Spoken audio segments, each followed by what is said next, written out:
Auto sequence start in 5, 4, 3, 2,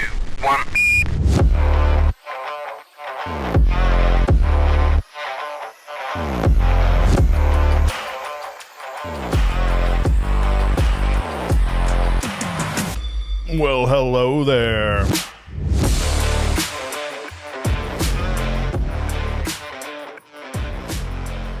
Welcome, my fellow service purveyors, to another installment of Can Conversation. My name is Andrew, and with me, as always, my good friend Steven. What's up? Hello, hello. So, my friend, did you hear that R. Kelly got the COVID-14? I heard he got 30 years in prison or something crazy, like a lot. Right? Yes, but he also contracted the COVID-14. Well, Why? Is that underage? Because COVID-19 is way too old for him. That's true. That's nice. All right. But yes, the R. Kelly got his comeuppance, if you will. 30 years, I guess, for this first round. I think he is still yet to have a few charges come up against him. And that's brutal. In all seriousness, though, I mean, hopefully this is some justice for those that were his victims. Hopefully this brings them some solace. And he'll be away for a long time. Won't be able to do this to other people. Yeah, he's gotten away with it for quite a long time, it seems like. Yes. I don't know. It's weird. Anyway. All right, no more remixes for a while. All right. Well, as is our special place in the podcast universe, one of us brings a new, unique, or rare canned beverage to try. And while we lap up its contents, we will do our very best to entertain you with our take on life's most interesting topics. Today's topic being customer service and tipping. Sweet. Later in the show, we're going to come back and review and rate the canned beverage and let you know if you should try it while tanning on the beaches of Nova Scotia. Perfect. For the one day a year that they tan there? Probably, but isn't that high enough where that one day a year It's is like 24 all 24 hours of sun? Yeah, you can tan the you whole can time. sun all 24 hours of the day and then come back with a nice tan. All right, cool. And hopefully have this can here. And I this is a beach type of can. I can't wait for it. All right, So let's do this thing to get it ready. What would you say you do here? Well, look, I already told you. I deal with the customers so the engineers don't have to. I have people skills. I am good at dealing with people. Can't you understand that? What the hell is wrong with you people?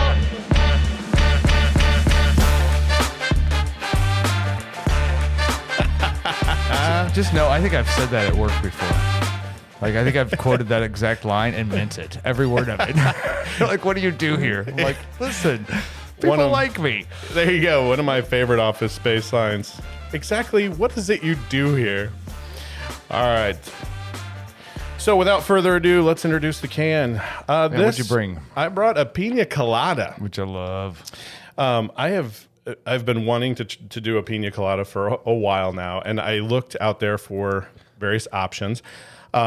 Because we have done Cutwater before. This is a Cutwater beverage. I know we've probably done, I think, about 2 or 3 now. I know we did the Mai Tai. We just did the Mango Rita. But unfortunately, when it's good, it's good. So, I'd say why try to find another one when I have this? And they don't sponsor us or send us free stuff. They should. Yeah, agree. Especially after a third timer appearance. And there could have been a fourth because we have a kind of a white whale we don't even talk about that we all carry in our refrigerators. With the White Russian? Yep. Well, we have talked about that. I think we've mentioned it a couple times. We've never rated it, though. Not officially. Because it's our unrated. It's our unrated. It happened before all of the actual equipment came in for the podcast. So we were just talking like we were on a podcast without any microphones, recording equipment, and we did the Cutwater White Russian. This is the Pina Colada. I don't like typically coconut flavored stuff, right? That's why I've strayed away from it. Right. But whenever I go to a beach, for some reason, the smell of sunscreen has a lot of coconut usually. So I'm like, oh, that's good. And then I will get a Pina Colada, and for whatever reason, in the sun on the beach, it tastes really good. Agree. So I'm like, it's heart of July. I'm about to go on vacation next week. It's hotter than East Bejesus. So I'm like, I want to be in the vacation spirit. I want to feel like I'm on a beach. So let's try this. It's 13%. Have you never tried these ever? I've never tried the Pina Colada, no. Okay. And it's gluten free for those that care. That like alcohol but hate gluten?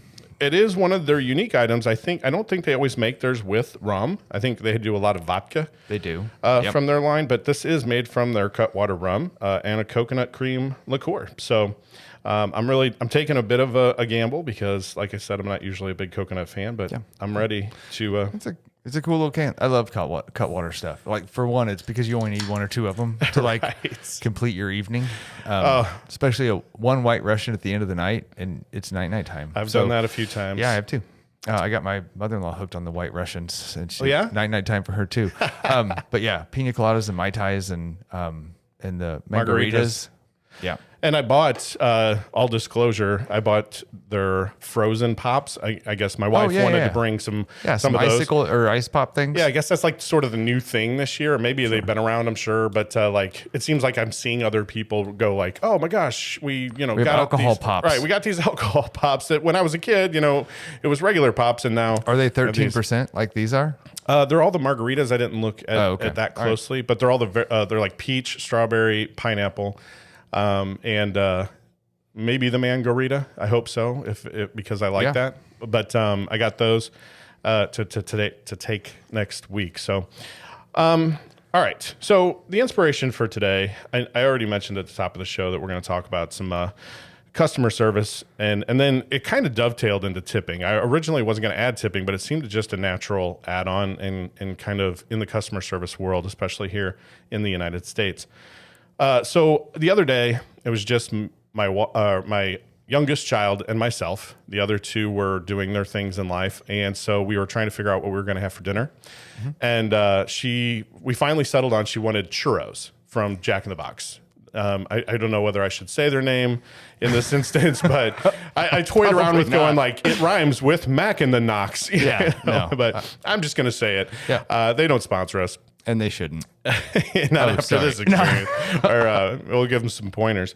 So I go, okay, I can find something that Jack in the Box are kind of known for their crazy tacos. And so I ran up to the closest one to our house, and they just had a single cone blocking the entrance to the drive-through. Right. So I couldn't go into the drive-thru. I knew they were open. I could see some movement. I saw a person emptying the trash, but they got in before I could ask. I went around to the front thinking, okay, well, maybe they're just a little short. Everybody seems to be, quote, short-staffed. Right. It's it's that season. Everybody's shorthanded. I guess. It seems to be a very big issue with employment. But if you're there and your doors are supposed to be open, there's no other indication that you're closed. How would I know you're closed if I'm coming to your establishment? I tried to get into the front door. It was locked. They weren't letting me in. They just kind of, they were ignoring me. And so I was like, oh, okay. So I got in their app and I'm like, well, what's the nearest one to me? If it's not really far, I'll go to that one. While I was on there, I'm like, oh, I'll order on the app. And that way it's ready when I get there. Yeah. Fast forward, I go to the other Jack in the Box, having ordered on the app, get in the line. It's taking forever. There are like 4 cars in front of me, and it's like 15 minutes a car. I don't know what's going on. But I'm like, okay, I'm in this for the long haul. Just for the record, you could have gone to a grocery store, bought taco meat, taco shells, and cooked it all. And churros. And churros in 20 minutes. Yeah, because churros were the reason we were there. I get up to, so I get, at the speaker, I go, I have an app order. My name, Andrew, canned conversation here. And that means nothing to them. And so they like pull around. So I get to the window. Yeah. And it's taken, just from the cars in front of me, I could tell it's going to be like 4 or 5 minutes before they even open the window. Yeah. Finally, they open the window, hand me my drinks. And the young lady sticks her head out and goes, we're out of churros. And I go, oh, God. And in my head, I'm like, it's the only reason I'm actually here. It's the whole reason for this entire 45-minute experience. So I go, I ordered on the app. I've prepaid. I've paid for these things. Like, what are we going to do here? And I said, hey, what are we going to do? I get it, but, I paid for them. What should I do? She leans back and is obviously talking with somebody that's off camera that I can't see. And she goes, hey, he ordered on the app. He's already paid for them. She listens for a second. She turns to me and she goes, all right, we got churros. Oh, they just magically appeared, I take it? Yeah. They weren't out of churros. They just didn't want to make them. And, I don't know what's worse. Like, I don't know if you just, I don't want to make them. So if I just tell customers we're out, and then because I've prepaid for them, I just felt like this is just I couldn't even go to the first one. Yep. Now I'm here. Yep. Had I not ordered on the app, I wouldn't have gone home with churros. I just felt like that was a total side-handed. You were getting bamboozled. Yes. And I just felt like that's the way I've been getting customer service lately. I don't know. Is it just me? Do you feel that at all? So I think some of it, I feel like some of it is there's the customer service world has declined. I feel like we're raising pay and lowering expectations on customer service at some point. I don't know. So yeah, I've had a couple people that just, you can tell they couldn't care less. Like, they're just like, we're not going to put in the effort. Like, great, you ordered a burger and fries. Here, it's in a sack. Great, go. Like, they're never happy to see me. They're never, thanks for your order. I hope you have a great day. None of the conversational, all the conversational stuff that's usually nice about interacting with someone, they take away. So I'm not a big drive-through guy anyway, though. So right. I hate that experience. But yeah, so yeah, I've seen it. Okay. But I also know that in restaurants, I purposely, for food, when I go to a restaurant, I purposely interact with a waiter or waitress because I want a different experience than that. Right. It's hard when you're ordering off an app and you're going through a drive-through because those people are seeing the volume. It's volume business, right? They're just pumping through people. But yeah. And I tip accordingly based on that. Like, I want the experience of it. Somebody who cares about whether or not I'm happy with my meal and happy with my drinks and interacts with me and has fun and makes recommendations and that kind of stuff. So, yeah. And to your point, and we'll talk a little bit more about tipping as we get into the show. But like, even just outside of the fast food, that was just my immediate example that just happened to happen just recently. It just seems like any type of person-to-person interaction, if I get it, is lackluster. Yes. And and I don't even have a high expectation. If I ask a question, it'd be great if I got an answer, timely. You and I both started in the same customer service world, though, right? And so I'm sure you remember this too, but our boss used to tell us, you kill people with kindness, right? Like, even like, I know people deal with bad customers all the time. Customers are crazy. People are nuts. Like, they ask for weird stuff and they get mad about stupid things that don't really matter. But like, I miss the days where people were trying to kill me with kindness. Like, oh my gosh, is there anything else I could do for you? Like, it's that I want that. Like, that's what we were trained to do, 25 years ago or whatever. Right. And they were going, hey, I want you to make sure that person thinks you're the happiest person on it. Like, you're sitting at Disneyland riding rides right now because you couldn't be any happier, and you're just trying to make their day better. Even if they're angry, still trying to make their day better. It makes them even madder sometimes, right? Like, who cares? But you're still being nice and kind and service oriented. Even if you just have, and I think back to some of the most easy things that they teach in customer service, like that you don't really have to teach. Just have a strong work ethic. I don't think you can teach that. But if you come with a work ethic that I'm ready to be here and do whatever I can to help, this business that I'm working for and getting paid for, have a smile on your face, even if it's totally fake, and then just answer, right? Yeah. Like, I took my daughter's car into this just came to me. I took my daughter's car to the shop today, and the guy, not super smiley, right? Like, we read all the signs. He has funny signs on his wall. And it's like, nice. I'm a mechanic, and it's spelled with a K and it's crossed out and it's misspelled 3 times. He goes, I fix cars, right? Like, there's all kinds of funny stuff on his walls. So I assume he has some sort of sense of humor. Right. It was the owner guy. And he comes out and goes, hey, what's going on? And we're like, hey, it's check engine light and this and this. And he goes, I'll tell you what, I'll call you guys when I know something. Don't worry about it. I'll take care of it. That's all I needed. He didn't have to be friendly. Yes. He just was like, to the point, and like, I'm going to take care of your problems. Don't worry. Right. Like that, just the statement, don't worry. Yes. I'm like, sweet, this guy's got it. I'm out. Like a herd of turtles. He's going to call me when he finds a problem before he fixes anything or before he charges me a bunch of money. And I'm like, we left going, feel pretty good about that. Like you can leave auto mechanic places feeling exactly. not so good about what's going to happen to your car. Yeah, most of the time you have that gut wrenching where feeling. you're like, this is going to be $1,000. Yeah. Right. It's a tire rotation. It's going to be $1,000. Yeah. They're going to find brake problems or something. So to your point, just acknowledge I'm here, acknowledge I'm doing business with you, and then make it simple for me. Timely, very just quick in, out. I don't need the funniest person. I don't need over the top and killing with kindness. That's just extra. Like when we say, oh, like when I had the Traeger experience and I go, that was the best customer experience I've ever had in my life. Right. Well, that was because they went above and beyond. That's not my expectation every time. Yeah.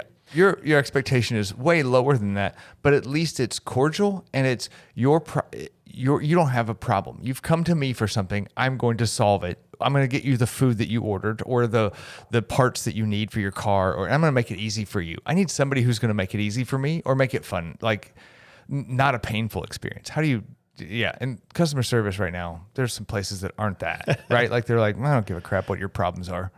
I got my own problems. Here's my question then as a follow-up, right? Because I don't want to dwell on that too terribly long, but if you do get poor customer service, do you go out and rate them? And do you ever go out and like give wherever that might be? Google has a lot of ratings. You can do it in other places too. But it would have to be real bad for me to rate people on something. I would, me, like I'm the feedback emotional guy. Right. I am more apt to say, hey, this was not a great experience. Just know if you could interact differently, this would be better for the next person. And I don't give a crap whether or not you listen to my feedback or not, but I feel like sometimes I'm obligated to at least coach you at some point because I'm a coach by nature. So I'm going to give you some feedback. So, but I rarely, it would have to be real bad for me to go, no one ever go to this place. It's a horrible place on the world. Right. There's something about me that goes, every person gets to have a bad day. You get bad days once in a while, and you may have interacted with that person on the worst day of their life, and you don't even know. So I'm not going to put them on blast and throw them out on socials and just like these people suck. Don't ever talk to Bob at this place was a horrible person. He he should die a painful death. I'm not doing that.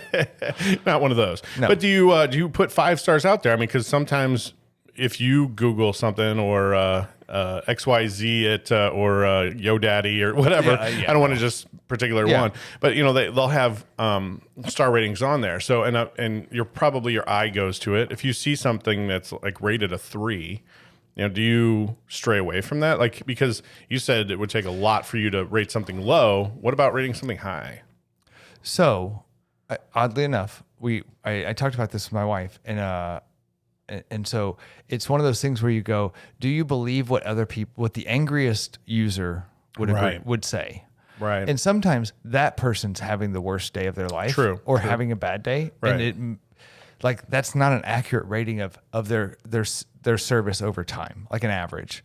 It might be a bad customer experience because of one of the 2 people involved in it. I don't know. So no, I'm not normally going to go. I'm never going to go there, but it would sway me. Maybe it might sway me a little. If it's a 2-star restaurant and they go, the service is horrible. You'll never get your meal. Right. You'll never get a drink.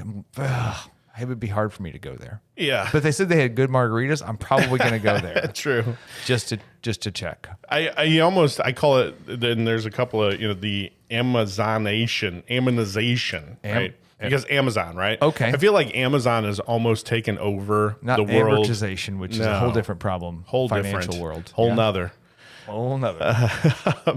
Irrespective. No, wait, that's not the other word I was looking for. But the idea of the ratings, the idea of the 1-click purchase quick, don't have to real interact. I need it within a day.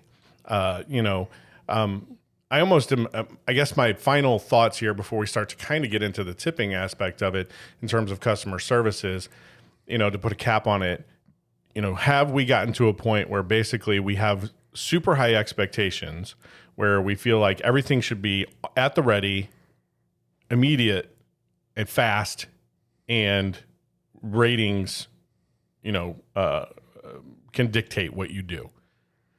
So, I think it's interesting. 2 things. One is we have a listener out there who's actually asking questions, which I think is great. But I think this ties right in. Is I think what my expectation is, and what the comment we got was, when you personalize things, you need somebody to actually deal with you as a person, and like your whole the people who don't sponsor us. I almost said their name again. Jack in the Box people, like they couldn't care who you were. Like, he paid. Like, now it's my problem. Like, somebody personalizing something to, like, getting to know. It's just a different atmosphere now. So anyway, no, I mean, that's a really good point. I mean, I think where I was going with it was saying that we do so much e-commerce now that I feel like a lot of that personalization is taken gone. out of it. Yep. Where it used to be, you got a catalog, you would call an 800 number. you would talk to a person. They go, Right. "Oh, you're ordering a kayak. Where are you going with your kayak?" And you're Right. like, "Oh, that's awesome. They care about my adventure." No, they don't really, but they're a salesperson. But still. But it feels like there's a connection. Now there's no Yes. connection, right? No, like it's there's no personalization. Right. You're not getting people who care as much about what your life is about, which feels very disconnected and cold. Like you had a cold experience. I did. And so I think we've kind of hammered on that one a little bit, and I think maybe we'll touch on things as we go. I do want to say one thing I hope to never be sponsored by these people, because I just put a note to self. Yelp is evil, because Yelp is bad. I didn't want to, when we were talking about like ratings of stuff, and especially they do a lot of restaurants and cafes and places like that. My wife owns a small business, and we've had the full Yelp experience. So this is not just talking out of my rear. This is this is personal This is very experience, right? personal. Like, that they it's bad, right? They called us, and they are very much in it for the money. And it was they basically hold you hostage and say For bad reviews. We're going to filter. They call it filtering their reviews. So if you're a paying person that you pay Yelp as a small business or as a business, and for whatever it is that they provide, which is essentially akin to the mob, when they would come around and go, "Hey, nobody's going to throw a brick through your window if you pay us this money." Well, they said, "We'll give you all of your high ratings and unfiltered ratings if you pay us this money." That's shady And as if you hell. don't, which we said, we don't want to pay you, and they go, Right. "Well, that's fine." And then you go on and you look at your own ratings. And it's Well, they'll just stack filter out rank fives, Right. And all of a sudden you're down like at a 3 because they filtered out most of your fives, and it's like, and they're like, "Yeah, well, and then their excuse is, we're filtering it out so that people can get a quick glance at, the overall. They don't want to see all fives." Okay. Anyway, that's my PSA: is Yelp is evil. Don't use them. Wow, You're not getting a true picture. And even if you did, let's say you use Yelp, Whelp, like you're taking a beating, so maybe Whelp. So I feel like you also have to keep in context, and people don't, of who would post on Yelp, right? Like it's the anger, like more often than not, you're willing to give feedback when you're mad. You're not willing to give feedback when you're elated. Like you forget that how great, like, did you go out and give a Yelp review on Traeger? No, because I hate Yelp. This was from early on. I mean, I think Yelp is evil. I don't want to be on their. I don't want to be on their But site. did you I do don't wanna be anything on their, like? Did you send the guy an no, email? on Google. I will you go, gave and I should have mentioned this before. So when I was talking about Right, this going, is I good know. content for the love of all I know. things holy. I figured it would come up organically. It did. It did just now. I don't always go out and leave a positive worded review, but I make a point to hit the 5-star because like Google, I believe, will let you do it, and a couple Right. others where So you can star it. hit star, But and you don't have to use I don't have- content, right? I don't need to But put the problem is the words. people who put content in there are always angry. Almost always angry. True. And But if so- I see an average, right? If you're a 4.5-star average, and you can see usually the numbers, and you're like, there's 155 stars. There's, whatever, handful of this, and there's like 2 1-stars, and the 2 1-stars have a paragraph long beef. Yeah. But that's 2 out of, potentially 500. Yeah, those people are like, what I did today, and they list out all the things that created a bad day, and then they blame one company for it. Usually, in my opinion, I mean, like what I've seen is there's a whole lot of stuff you go, you're just a bad customer, right? Like Sure. they should not want your business. And Go away. honestly, what I do, I kind of skip over the paragraph rant, and I look to see if there's a response from the owner. Yeah. If there's a response from the owner, that's a gold star, in my opinion. It negates out the nonsense. Yeah, because usually it'll be like, I tried to work with you, Right. like I did something. I did right, and I care, but you're kind of and AH. Well, whatever. You're right, because my wife has had those as well. Yeah. Right. It's unable to please people, or people that come in. In my doing some of the research that I did for this, there was a name for like the people that come in and want a discount no matter what. Right. And my wife gets those. Like they come in and they go, she just had one of these like a week ago, and they came in and said that green was not the green that I wanted. And she goes, we matched it so close. I mean, you can. And they're like, are you going to give me a discount? I mean, that was the second phrase out of the person's She's just mouth. that's all she wanted. I mean, she came in and she knew she before wants to be on the walked barter in. system and the negotiation system. Exactly. Everything's a car for her. Right. Yeah, This I know it green says. is I know it just says 1,000, but Yeah. I'm gonna give you $850. All right. So what I think we're gonna do here is I'm gonna shift over into tipping. I want to talk a little bit about the history of tipping, because you know me, I like to geek out on some facts. I want to know, where did tipping come from? Do you Where want to did geek that- out or you want to rate? No, I want to geek out first. All right, geek out. On the How about history it? of that. Great. Then we're gonna rate the beer, All and right. then we're gonna come back and we're gonna talk about our own. We're going to talk about tipping, like where we, tipping in restaurants, tipping at other places, where we think you should tip. Good, because I have two good tipping stories that are at the I need to get off my chest. Nice, yes. All right, good. And I have a good one too, but All right, we'll see if so we can hit get me with to some it. facts. Go. Yeah. So in the U.S., Yeah. this is where I'm going to kind of. That's where we live. Yes, so that's good news. It's centralized to it. So Seems if you're outside of the relevant. U.S. and you Sorry. have different tipping customs, because it is different everywhere you go. For our German listeners, because we have some German people that Yeah, listen. So let us know what your tipping customs are. But here's ours. Go. So tipping didn't become the norm until about the 1900s in the U.S. And it's not exactly factual. Like it's not like, oh, here is where it's written down. Here's where you should tip. It kind of is a story of here's how we, think. Okay. And it's sort of a general story that basically people would go over to Europe, and in Europe, tipping was a thing. But it was a thing over there in sort of the higher class, or the aristocracy, if you will. Okay. And it's sort of what all the stuff I read was that in Europe, if you had a lot of money, you would want to get the best of things. So if you're like, I want the best saddle maker to make me the best saddle. Well, if you're like, I'll throw tippage on there, I'll give you some incentive to always come to me first instead of Sir John or Jane over here. So you made something good. I want the best thing that you made. Yes. You're like, once you've made it, come to me first. It was a bit of an incentive. Yeah, here's an extra 100 euros. yes. Whatever. Pounds, You're right. shillings, whatever, Yes. clams, whatever they're using. Shillings, that's a good one. Yeah, probably back then. And so people that went over there to visit and go on European excursions, they would come back and they sort of brought that back. But they kind of, like everything in America, went a little too enthusiastic, right? And then they started pushing tips harder than they were doing over in Europe. And like I said, in Europe, it was sort of more the high class. It seemed to be up that. Where over here, it was like, the people that were visiting over there weren't necessarily high class. They might be going over on a long vacation. I mean, they obviously had money, but they come over and it started to applying to a lot more. Okay. And what's funny is it's actually kind of flipped over, where today Europeans typically criticize Americans for over tipping. They don't do it quite to the extent that we do, which is, I thought was kind of funny.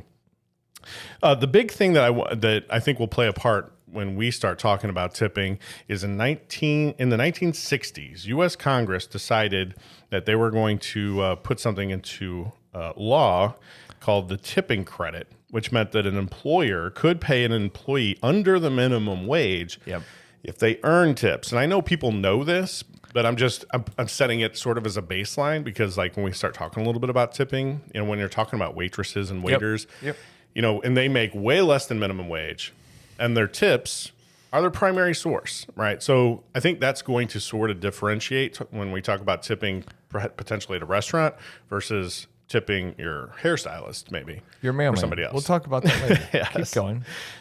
So that's really what I had. Okay. As far as the history of tipping, and it has been around for over 100 years, but it kind of, where it came from, it's there now. But you should love the capitalistic part of this, which is, because we had that rant on the last one, which is it motivates you if you're in a service industry or tip based industry. When you get paid $3 an hour plus tips, back when I don't know what it is now, but like back when we were going to college and stuff. It's like $350. It was like $250. Yeah, I it was thought. nothing. It was Yeah. basically just nothing. Plus tips, you had to be good at interacting to get more tips in some way, shape, or form. And you also wanted to work. It incented you to work on Fridays, Saturdays, and Sundays when people went out. It incented all the right behaviors. You work a Monday afternoon shift. You're getting paid $350 an hour. Like that's just, or $250 an hour, whatever it was, right? Like you're not making money. So Agreed. Yeah. You want to work their busy schedule. You want to have super good customer service. You want to interact with customers and like get to know them and make it super personal, because I want them to know my name. I want them to feel invested in me, because I want at the end of the night for them not to go, oh, I'll just tip them 10% or 15%. I want them to go, oh, that person's worth, I don't even know I've had too many drinks. It's for $40 is great. Right. Like, and you've got three tables tipping you $40 for an hour. But yeah, I have a point on here that I wanted to get to, was like, if you went above and beyond, that's great. But if you're really good, you know that if your average tip is 15 to 20%, then you're really trying to drive up the bill. So you're going to be shuffling that $100 bottle of wine, let's say. Yep. But we'll get there. All right. So let's just jump into this pina colada, because what's funny enough is I actually just finished. For as much as I've been talking. Holy crap. Did you finish your whole can? My can is empty? Is an empty can. I'm not even empty, and I like coconut. Yeah. And I've drank these before, which I didn't tell you in the beginning. Oh, okay. But I bought these, and I'm like, these are dangerous and they're good. Yes. Like, they are legit dangerous. Yeah, so I'll get started. You've already had a 13% in 7 minutes. Yeah. This is absolutely fantastic. Once again, Cutwater has done fantastic work. I think there was only one Cutwater that I've heard, and I think it was you. Their basic Bloody Mary didn't quite hit you right. But I've never tasted it. Everything I've tasted has been phenomenal. This is no joke. And the reason why is that first drink that I took, it was so smooth. This is the smoothest pina colada I've ever had. And it was, I think, whatever that cream liqueur is, that is a finisher. They're when they put cream, like, it's the same with White Russians. It's that same creamy, like, you don't realize there's alcohol in it. You can drink the hell out of it. I think I feel that initial.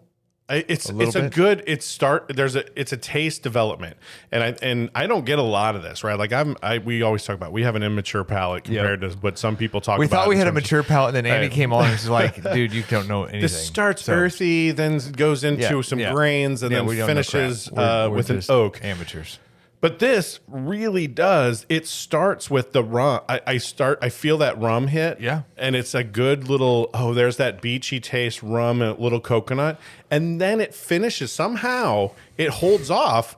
And the finisher down the end the cream. Is a little bit of that cream, which just soothes that rum going down. It's like having a milk shot at the end.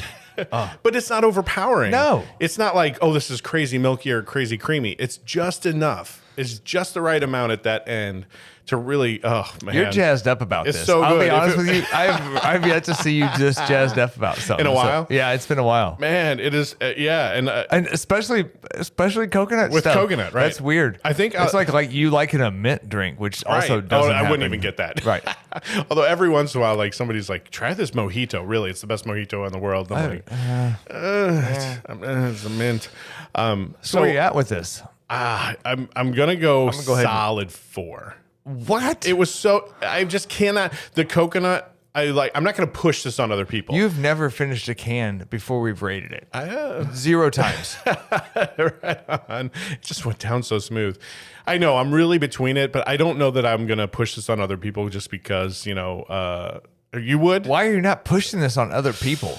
I don't know. I think because for me, if I'm gonna push a Cutwater, and maybe it's the problem is it's Cutwater. If it was somebody else, I might give it the 5 and go, hey, you got to try this. Because with Cutwater, I'm always the White Russian is number 1, right? It's out there. So to me, this doesn't beat the White Russian for me. So like to me, this is the equivalent of White Russian for me. So I'm at a 5, just so you know, because I will drink these or White Russians, and they are equally dangerous because they're 13-14%. But White Russians are heavier. To me, this is lighter. It is a bit heavier. on the White Russian. Yep, these are stupid good. And maybe, yeah. And maybe I'll be like you, and the next day I want to change my rating. Yeah, you will. But so I've never done that. White Russian has three things, Cutwater has three things I don't like. They make a Moscow Mule that I'm not. Oh, a I haven't fan tried of. that one either. It's brutal. You mentioned Bloody Marys. I'm not a fan of their Bloody Marys or their spicy one. So technically it's 4. And then they have the regular margarita. They have the regular margarita, which I also was not a fan of. But a lot of the other stuff that they have, like they have a couple that are just so alcohol-y that you're like, oh, this is like I just mixed a bad drink. This is like I mixed the perfect drink that is super strong, but it's freaking phenomenal. Yes, it's awesome. It is, And and they don't do everything right. Like I love. There's a couple Cutwaters that I love, and we've done a couple that I just adore. Like and their other margaritas are fantastic. I Yeah. mean, I love their peach margaritas, and I love their mango the old mangoes margaritas. But I've never had the regulars because I think it was you had said that's not my favorite. It's not good. It's super alcohol-y. Like I think they've got so much alcohol in them sometimes that they can overdo it a little if they don't have the flavors right. Anyway, but this is dope. This White Russian's mango margaritas, it's hard to go wrong with. So, this is dope. It's a 5 for me. Thank you, Cutwater. You do good things. Yeah, you don't always do good things, and I love that. And I actually like that about them, right? Like they don't do everything they do is not great for me, but I'm sure somebody else loves it. But yeah, they've got some really good, like solid cans. I love it. So awesome. Where are we going? So I was a 5, you were a 4. Yeah. Not only will I drink this, I have drank this, and I will drink this again. Yes. And I've talked to people about this already. So I'm 100% 5. But you're a 4. You'll change your mind tomorrow, and I put 4+ on my sheet so that I know for sure. Yes, it's definitely 4+. All right. So let's talk about tippage. So let's talk about some fun tip stories, and then we'll get into so I want to hear your tip story maybe first. Sure. So for one, I've always wanted to be the guy who goes out at Christmas and tips like $1,000 or something crazy, like makes somebody's day. Right. I didn't do that last night, but I will tell you my last night tip, which was I went out with my daughter, and she gets off late from work, so it wasn't. I already had dinner, and so we just ordered an appetizer and some sodas. The guy brings me the bill, and the guy has been super nice to us. He's checked on us a couple of times. He's interacted with us like a normal waiter would interact with you. And he's been pleasant, and I liked him. And my daughter and I both go, his face looks recognizable. Like I know him, but I don't think you make it personal. You're like, I think I know this guy. No, I don't, but he looks like somebody I know. Anyway, so at the end of the night, he brings me my bill. We've been there for an hour and a half talking, but we've had 2 sodas and an appetizer. He brings me my bill at $16. Oh, jeez. And I go, oh, dude, we've had your table. Right. This is an hour and a half of your time that you've come back and checked on us 3 times. You brought us food. You refilled our drinks the way they're sodas, so it's like $1 or whatever you charge for soda. Anyway, so I tipped him almost double, like basically whatever the bill was. I just tipped him that too, right? So the bill was like $16, and I tipped him 20. Yeah, so I tipped him 12, like $16. I tipped it $12 on a $16 tip, right, or something like that, right? And I go, he needed. Like I was like, I'm trying to pay for your time because we took up a bunch of it and didn't spend hardly any money. I felt horrible. And he was, and again, not exceeding expectations, not the best waiter in the world, but like I think that those kind of things you should be doing. In my opinion, I've used your time. Like I agree. I mean, then that guy had a table. The table turnaround's a thing for restaurants, right? And you're sitting there. You're making $4 an hour. Right. I'm trying to bump that to at least make a minimum wage on my hour that I'm here. Yeah, completely agree. Okay. So that's your one. That's one of them. Yeah, so keep going. Well, let me throw in one. Yeah, please do. And this is one of them that was the reason for I wanted to bring this topic up and see if this was what I should have maybe done. I don't know. Anyway, I go to a wedding. I stay at a hotel, right? I'm going to try to get through the high points of this and do the Reader's Digest version. We're not sponsored by Reader's Digest. Well, we should be. Probably. I don't know that that's a thing. But keep going. I think they're still around. So I go to a hotel. There's a wedding there. I'm staying over the night. I'm in a suit. I wear the suit to the reception. Yep. I get fairly inebriated. Sure. I go upstairs, take As my one suit would do. off. I apparently put it somewhere. I hung it up, and I did put it on a hanger. In your room or just in someone's room? No, it 'Cause- was in my room. Okay, that's. But when you I- say somewhere, I'm like, It was did you in a go to closet. okay. It was in a. I put it in a closet and closed the door, but it wasn't in a very obvious closet. Okay. Where the next day when I woke up, I was like, we got to get out see of where here. this is going. Yeah, we got to get out of here. I took all my stuff. We went down, got in the car, totally left my suit in whatever closet I had put it in. Got home, and that was downtown. We're out in the burbs. So later on that day, I'm like, it hits you like a ton of bricks. I go, oh my gosh. I call them up. I go, hey, this was the room I was in, and I left my suit in there. And I was just curious if someone could maybe go up and get it, whatever. And they go, hey, we found your suit. We got it. We put it in the lost and found. It's up here at the front desk. Come in and get it, good to go. I said, fabulous. I jumped in my car, drove down, and it's a downtown hotel, so it's sort of bustling. Yeah. There's stuff going on. Stuff's going on. I get up to the counter, which is fairly big, and up to one of the people, and I go, hey, I left my suit here. I called. They said, come on down and get it. And they're like, hey, okay, let me call somebody. They called, apparently, maybe it's the lost and found desk, and they said, we got it. They'll be coming. Just stand over there. They'll meet you with it.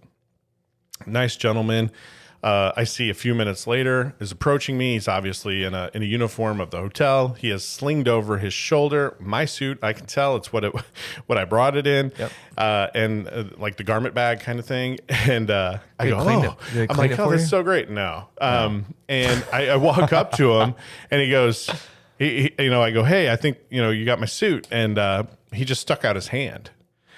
And I'm hungover already a little bit. It was a long night. So I stuck out my hand and I shook it. Right, I shook his hand. Oh. I'm like, thanks, man. That is so great. And he just looked at me. Awkward party of one. Right, Your and table's now available. I took my hand away and he left his hand out. And I'm looking at him like, and he's got it over his shoulder, so it's not like out for me. He's not like trying to give it to you. He's holding it hostage. Yes, for a tip. And it took me a minute, right? Because I'm like, like, what? Lost and found? I tip like lost and found. I get that makes sense, maybe, but I don't have cash on me.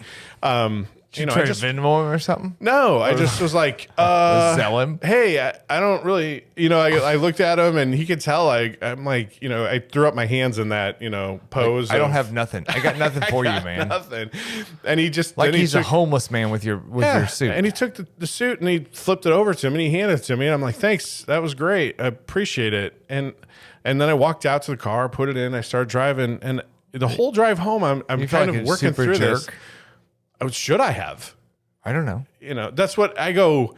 I did not bring money. Because when I called, they're like, "Oh yeah, it's right here. We got it at our lost and found. We'll just give it to you. We'll hand it to you." So I figured when I would get there, I would go to the front desk and somebody would just hand me a suit. I go, well, okay. Like, can you imagine if you just left a shoe and they're like, the guy was like, "Here's I've got your shoe behind my back, Right. and I'm not giving you your shoe until you give me $5." Right. Like, it's a suit. I get it. That's kind of formal, and that's worth some money to you, and there's some value there. And you're like, oh, it's kind of like somebody, like you lost it, and someone actually did something to that guy didn't find it. No, just for the record, right? It a was cleaning the lady cleaning found it. person that found like it. you're not tipping the cleaning lady. You're like, hey, I appreciate you. And it had like $1,000 in the suit pocket or something. You're like, hey, I appreciate you Right. who found it and left all that money in there. Here's a 10 spot. Not good on you. But this guy just works Exactly. at a lost and found. Yeah, there was a tag on it, said Yeah, I my know. name. They called him and he brought it over to me. Agree. So I did not feel bad that I didn't tip him, but I just, in my head, it was But he this whole expected swirl. it, He which did. is crap. He wanted it. And he did the old put my hand out. And if I would have put a 10 spot or 20 spot in his hand, he surely would have taken it. Because again, you and I went to the same. You and I started working for the same company, and we learned sales the same way. He's looking at a 3% take rate. If he gets 3% of the people to tip a lost and found guy, true. he's making bank. Yes. because he's not working on tips. Right. Right, like he's getting paid something. Yeah. That's over minimum wage or minimum wage at least, and every tip he gets is just bonus. Exactly. 3% of the people who lose something give him $10. He's great. That's a bonus. That's awesome. All right. So we're at a place where I think I want to like throw out some, because we could go in a lot of different directions. There was things I wanted to talk. I'm like, we could touch on the fact that when you're at a restaurant, like, do you tip different when you go to Applebee's versus when you go to Roost I was Chris? at Applebee's last night. That's a tip. Okay. Just for the record. But what's funny about that is, like, you go to Applebee's, which is fine establishment, but their prices are a certain place. We were fancy like that. I've gone to Roost Chris before, and everything has been. I've gone there. The food was okay or good. Don't get me wrong, but everything was quadruple the price. Yeah, right. And then your bill's already like crazy town. Right, anyway. my bill was crazy, and I just feel that the waiter or waitress probably didn't do as much as what the Applebee's waiter does, but by sheer percentage, they're getting so much more. Right. So it's kind of this weird dichotomy of, if you pay a 15 to 20%, and let's say 20% sort of the norm, right? I think that's what we probably would say is a normal tip. I mean, you have a $200 bottle of wine, you go to the Melting Pot, right, which is known for their wine and their their whatever, and they do a lot of stuff, but you're cooking your own food at the Melting Pot. I'm doing all the work. You're doing all the work, and then you get this crazy bill, and you tip 20% or 25% on that bill. And man, I feel really bad for that person at Applebee's, right? Like, that's just, who's done equal amount of work, right? Equal, maybe more, and is probably more personable. Yeah, like my guy at Applebee's last night was super nice. If he was my waiter at Melting Pot, or name any other $30 or $40 a plate kind of restaurant, or $50 a plate, he wouldn't make $12 in tip. He would make $42 in tip, or $60 in tip. Easy. Which I've done before. Like, we've 20% it out, right? And because most people are pairing a good wine with that, or a good bourbon or whiskey, or they're picking up for another couple, so you're paying for four, and it's just it's a big bill, and you're like 20%. So I feel bad for my Applebee's guy. Now I should probably go back and tip him another $12. That sounds horrible. So let me ask you this question real quick. This is going to be a quick question. Then I'm just going to hit you with some of the things that we could tip for, and to see if you tip for it. See where we're at. Awesome. I wanted to ask you, because I watch Seinfeld. I love Seinfeld. So, like, does a tip count if they don't see it? If you recall, George Costanza, he's at the calzone shop, and he goes to put the tip in the jar, and the guy's turned around, so he starts to get it out. Yeah, it looks like he's stealing it. Yeah, right. He gets kicked out. Does a tip count if the person doesn't see it? So it counts in most circumstances. Where it doesn't count is live music, and maybe that's it. Yeah, I don't know. So live music is one that you go, I want you, person singing or person playing guitar or something, to go, I want you to acknowledge. I'm making eye contact with somebody to go, I've got money in my hand and it's going in your jar because I'm appreciating what you're doing. If you don't see it, it didn't happen. Like, literally, to me, it didn't happen. But the same thing happens in a restaurant where I go, I tipped $30 or something on a $20 meal because I loved the service. I walk out and I never know if that person knows. Like you know what I mean? Well, they do. They picked up. They do, and they you sign the check, but they don't have to see me sign it. Like, true. But like, for some reason with live music or something, something in person where I'm like, I want you to see me put money in your bucket. Like, it's a very, I don't know, you like, don't go when they're on break and put money in their bucket. You put money in their bucket when they're singing a song that you love. Right. They're making eye contact with you. Like, you break out your wallet. You're like, here's a 10 spot. See what I have. I love what you're doing right now. And then, but for a restaurant, you're like, yeah, I gave them a 40% tip sometime because I love the waitress, or 30% tip or whatever. Like, and I walk out and I never know, like, they never know I tipped them until way later. That's a good one on live music. So I will say what I would add to that. So this is my thought, is it only really accounts in one aspect, and that's bartender. Yes, bartending as well. Yeah, bartending, especially at places where there's a bar that I'm maybe not paying for, but I'm tipping for. Yeah. So like at a wedding or something. Open bar bartenders, they have to see you put the money in. I come up it with, doesn't count if you don't. My very first drink, I usually come up with a 20. Yeah, and you dump it in. And I kind of come up with it like at my face. You're showing it off like it's your Vanna White. And you're like, look at this $20 bill here, crisp. Right. Putting it in your bucket. And it's probably a total DB move to do this. Oh, it's super DB, but you can't help it. No. And I take it and I go, I'm just going to have the same thing all night, usually, because that's typically what I do. So every time I come up here, I'm going to get bourbon and Coke, and then I'll throw that 20 in there. Yeah, and then every time I come up, they're like, bourbon and Coke, I got you. Yep. And it's the best feeling ever because I'm like, I don't have to stop. I don't have to wait. I just go up and they're like, I hit you. I got it. So as DB as it sounds, I feel like you do that because you're paying for an experience. In the same way that you pay for a restaurant at the end for the experience that you got, sometimes you have to prepay for an experience that you want. And I feel like that's where you're at with live music and with a bartender is you're prepaying for going, I like what you're doing. I want you to do this for me. Like, just when you see me coming, hit me with a drink because I'm having fun tonight. I don't want to stand here for a while. Just agree. I do that. I will 100% do that. But I pull out a 20 and go, you're tipped for the night. I'm not tipping you ever again. I don't say that. No, but in my head, I'm like, this is it's an open bar. It's a one and only time. Sure. You're getting $20. And I want you. You're gonna know that I ordered a Bud Light and a Mick Ultra for my wife. Like next time you see me walking up, you're gonna have that crap ready almost. Like sometimes they'll be like that good. They're waitress. They're good. They're always good. Right. And I'm super happy about it. I don't do that like whole like you're gonna serve me what I want. No, I'm like you guys are awesome. It's not. Right. I can't wait to be like come up here and I'm gonna interact with you and have fun. It's gonna be good because I'm partying. It's good. It's great. Yeah. I want you to be part of the party. I want us all to be happy. But I think that's the same with live music. Is that I'm going to pay you when I know that I'm enjoying the time, and I want you to know that I'm enjoying the time. And so I want you to key into me to know whether or not you should change. Like if you start singing songs that I'm tuned out to, make eye contact with me because I'm like, this is horrible.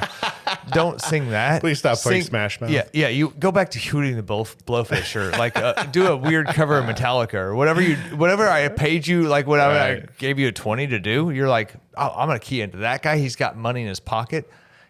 I'm gonna connect. So I think that's part of it. Yeah, I agree. All right, so I guess then I'm going to start. I'm just going to rattle off some things, and you tell me whether, and then I'll tell you whether I think you should tip as well. This is beyond restaurants. I think we all have, we've said, at that level, you're not getting even paid minimum wage, but hotel staff, cleaners. I'm going to start in there because, of the story that I did, but nope. So you don't tip cleaners at all? I don't. Okay.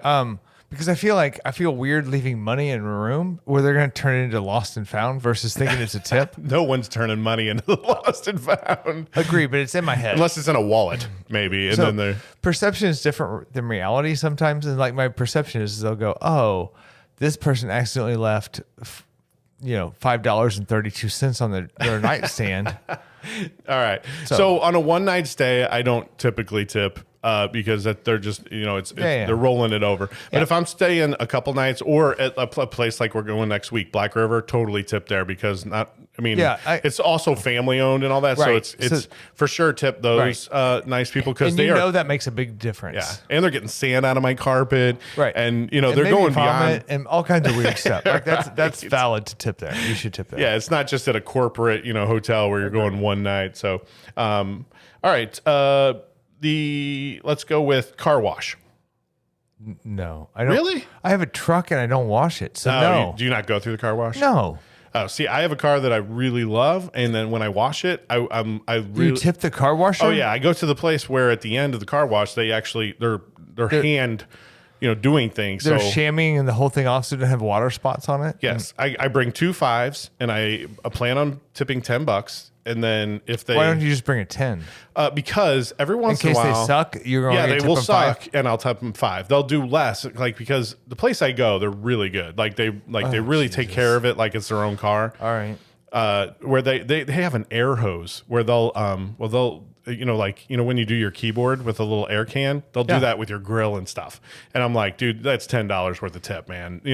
Agree. But sometimes if they just kind of wipe it if they're really busy or if, you get some, because they're mostly high school kids and I really want to help kind of juice them a little bit, give them a little incentive to. Right. Yeah. Right. Agree.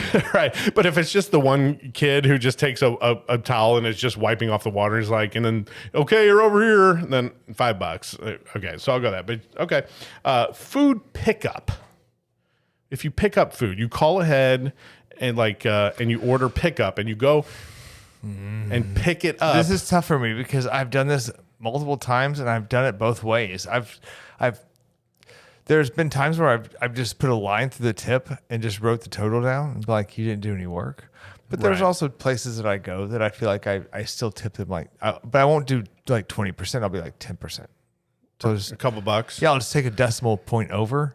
Yeah, if it's relatively if I call cheap. ahead and order the food and then I go and pick it up and I'm picking up from the person at the station, like that's right there, and they just take their hand and move it a foot, I Yeah. don't tip that. No. I'm sorry. And I've been with people who have, and we get into a conversation. I'm like, did you feel like you had to tip them? I'm just curious, like, as to where the tip came in, because there was no where was the waitering or extra effort for waitresses you? coming right. Yep. Yep.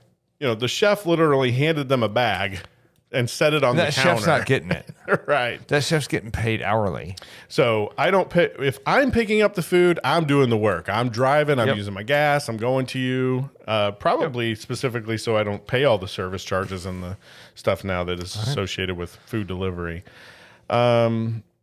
What if you're at a counter service place and they just have that square now, you know, the square pay, and you're just at a place, right? Like you walk in and you go, I want like this and this. And then they put it on the square and they turn that pad around and it says tip 5, 10, or 15%. Yeah, I or have press to. this button down here that says no tip. So So for one, user experience designed that whole Oh thing. yeah. Oh yeah. And it's designed to make money. Like yeah. somebody from the God love design mindset stuff, right? Like they have figured that crap out where the users will go, well, I don't It's want to guilt. I don't want to be a jerk. Like there's a jerk button on the screen and it's like no tip. Like it might as well say jerk or a-hole. Right? Like it's so you go, oh, 10% is the least painful thing I could do. Right? Like so sometimes I do that. Like at a Starbucks or something, which don't sponsor us and I don't want them to, so don't even say it. I don't care. But like I'm already paying $9 for coffee, like, and they go, oh, here, turn around. Like this person, whatever. So yeah, I do sometimes get guilted into paying like a 10% or 15% on something that I know nobody's doing extra work on for me, and they're not getting paid $2 an hour. I hit the jerk button. Do you? Because I go in my head when they turn that around, and I'm like, seriously, I would have never tipped in this instance. Right. You And wouldn't just normally. because you turn that screen around and the screen has in giant squares 5, 15, 20%, and then at the bottom it says jerk off who doesn't want to tip. This, and I go, I wasn't planning on tipping you because seriously, I You're brought like, the I items. don't give a crap. I'm hitting the jerk button. Yeah, I brought the items to you from over here, and all you did was ring it out like a normal, like Kohl's doesn't ask me if I want to tip their Right. person. Agree. Walmart doesn't, like whatever. So like, I get that you use Square. I'm not sure why I'm supposed to tip you for that, unless it's a personalized item. Now, if I asked you to make me a personalized item that had something where you're doing extra work to the shirt that I'm purchasing from you, Right. I get it. You didn't customize No, it you for didn't me. customize the shirt. Had you customized it, I would have tipped you, right? Because then you're doing it actual service for me. All right, now let's talk about public services, mail, garbage, UPS, Amazon, because I think you have a story associated where you told me that someone thought you should tip your garbage man. Yeah, so my garbage man's retired. Or no, sorry, not garbage man. My mailman is Mailman, retiring. okay. And my wife's The fact that you know that is amazing to me. I don't know how you found that out. because they put a postcard in your mailbox. It goes, your mailman. So imagine this being a square screen, and they flip it around to you and go, your mailman's retiring. Do you give a crap? and there's a jerk button at the bottom, or there's do you send him just a card? Do you give him cash, or do you just wish him well? And if you see him Right, between right. now and the end of July, Give him a pina colada from Cutwater and say, go and you retire on "Here, the beach. have a good time." Yeah. And I'm like, so my point is when you said Kohl's or something else, like it's. I'm not tipping. I'm not tipping my bank teller. I'm not tipping my Kohl's person who provides me the same service. The difference is they don't know where I live. And my wife's like, this guy knows where we live. And I'm like, well, he's not going to come. He's retiring. He doesn't like his. What is he going to stop delivering mail to me? I don't give a happy retirement card to the checkout person that I go to every time because I know they're the most efficient person versus the least crazy person on the checkout line. Like there's some people that I don't go to at Home Depot or any other store. Like I know my checkout people where you go, I'm not going to go to that person because they want to talk to me about their entire life. I'm out. I want somebody who checks me out, says, have a great day. And I go, I will, thanks. And then I leave. I want that person who's super efficient. So I'm not tipping that person when they retire, but I love them and I go to them every time. I agree. That's great. I've never gotten a postcard in my mailbox that said, they're like, hey, Bob's retiring. Right. He's no longer going to be with you. And I mean, like, congratulations to Bob. I mean, don't get me it's wrong. fine. But I don't know that we owe him $50 for a retirement gift. Like, it's not like I worked with him for 30 years, my entire career, and now he's retiring and I should give him something. That's crap. I'm not doing that. No. So my mail, answer was no. The mail is no. Garbage? No. What else? Amazon drivers, UPS drivers? Nope. Okay. Because there's been this people new that trend. do. That where like people put out like a whole basket of stuff. My mother did this, and God love her, but I think she kind of glommed onto this one. Like she saw it and she thought, oh, this is great, especially during Christmas time, maybe where you put out like waters and granola bars and all this stuff, and you go take this. If you got a regular Amazon driver, regular UPS driver, or regular mailman that just goes above and beyond, knows your kids' names, like bring stuff up to your, like, does something special. Sure. Right on. You do something special in your job, you should when you retire, you get a little something extra. Don't throw it from the street. Right. Is that special? When you if you're a mail guy that cannonball it from that puts it from your truck into the slot and you say hi and you wave at me and like I love that. I love that you do your job as expected. Nice work, buddy. I hope you have a great retirement. You're living off the government pension. Have a great time. Yeah, I'm talking about Amazon drivers. But Amazon driver, like if he comes up and he's like, make sure my package is always good. It's the same guy, person, guy, gal, whatever, Right. every time. And they're like, handle my stuff with care. And they ring the doorbell. They're like, hey, this looks like if it gets wet, it's going to be bad. And I'm like, hey, I appreciate that. I mean, maybe you get something extra, but mine is just always different. So like, yeah, it's never the same person. If I put out a basket, it would be just general. Like I just, hey, you're working really hard, and I know that Amazon works you like crazy, and you have to pee in bottles instead of being able to like take an actual bathroom break. I could see putting out stuff to be like, here's a really big your life Gatorade less bottle. Crappy. Yeah, here's a big urine bottle for you. Yeah, here's an actual. You can measure the cc's on a urine analysis bottle. Yeah, or some Gatorades or some. I could imagine. What you need is more fluid because I would never put out cash because I feel like it's always someone different. In fact, I think I've had where I've bought 2 Amazon things and I try to make them so it's the same. Yeah, thing. always try to make it packaged together. Right, but then like they'll show up 2 different times during the day. Will. So Yeah, I agree. I'm like, I cannot tip every single person that comes and gives me a package. No, so but, I'm a no. Me. Sorry, I'm a jerk. I hit the jerk button. Valets, I know we're running up on time. Valet people. Sure, because I don't want you to wreck my car, but I so rarely use a valet because I don't. True. I so rarely have a car that's worth anything. So I'll end on Uber / I always tip an Uber. Okay. If you give me a good ride, drive on an Uber, and it's not weird and uncomfortable for me, I feel like that's worth something. Like I'm getting in a car with a stranger is weird. Like that's not a concept that happened 15 years ago. Right. No, I agree. It's taxis to an extent. Yeah, but taxis are sanctioned. They're licensed. And licensed, right? Yeah. But this is like, hey, Bob, who could be a pedophile, who could not be. Like I arrive at my destination. He downloaded an app. You picked me up within 2 or 3 minutes from an airport. I arrived safely at my destination. Yeah. And we had it. We couldn't even have to have witty banter. We could just be like silent in the car and listen to music. I'm tipping you because I'm glad I'm still alive and you're not a serial killer. Agreed. I will say there's an interesting dynamic, and I didn't get a chance to really get into it on this one because we're running up against time. But there are food delivery services and some of the ride shares. Yeah. They don't know that you've tipped them. So the weird thing about the tipping, It's way later. right? They get an estimated payout. Yeah. And then it's based on like whether they think how many people might bid for that job or get it. Like they have to accept it on the app.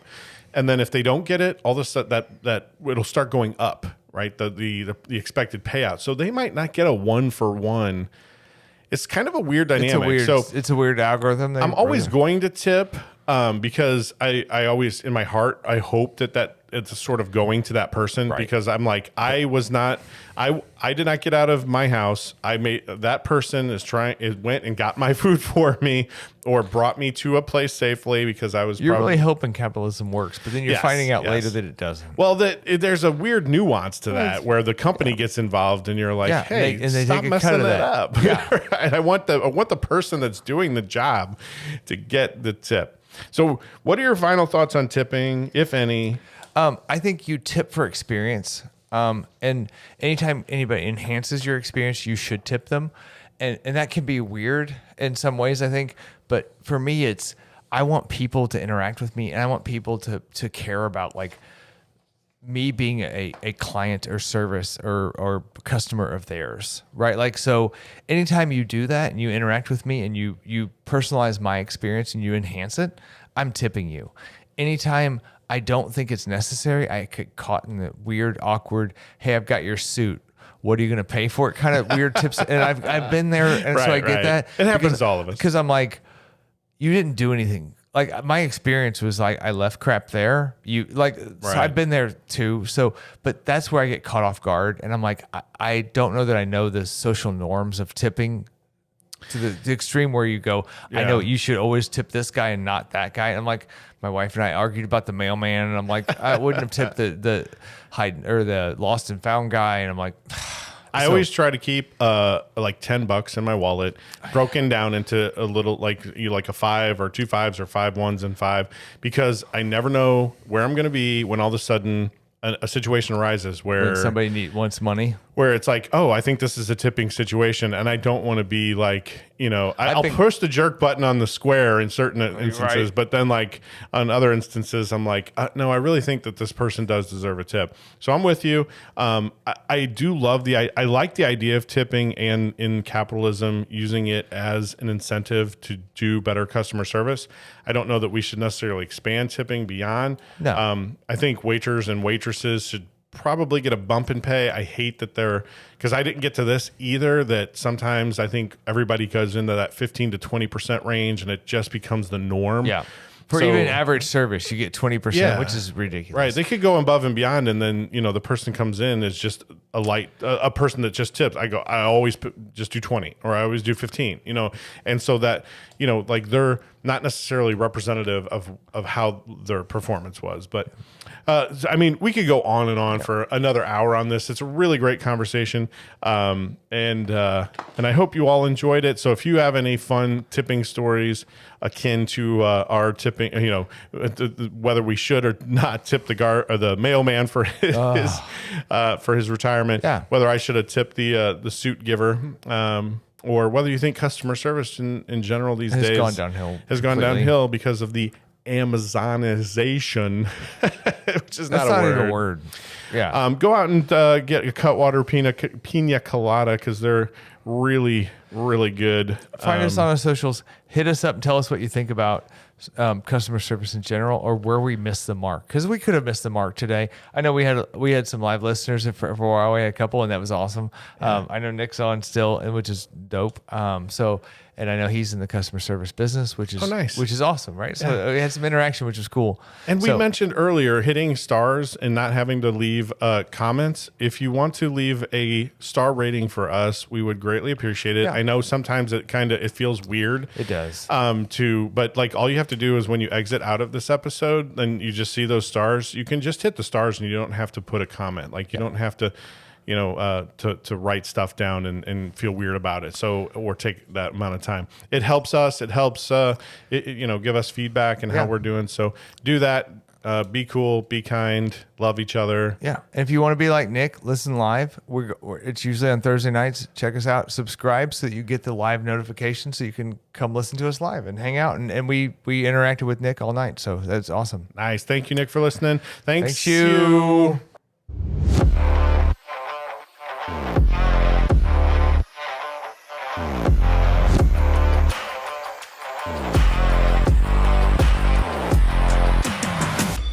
If you are entertained by this podcast, please be sure to leave your host a gratuity in the form of monetary compensation. It's greatly appreciated.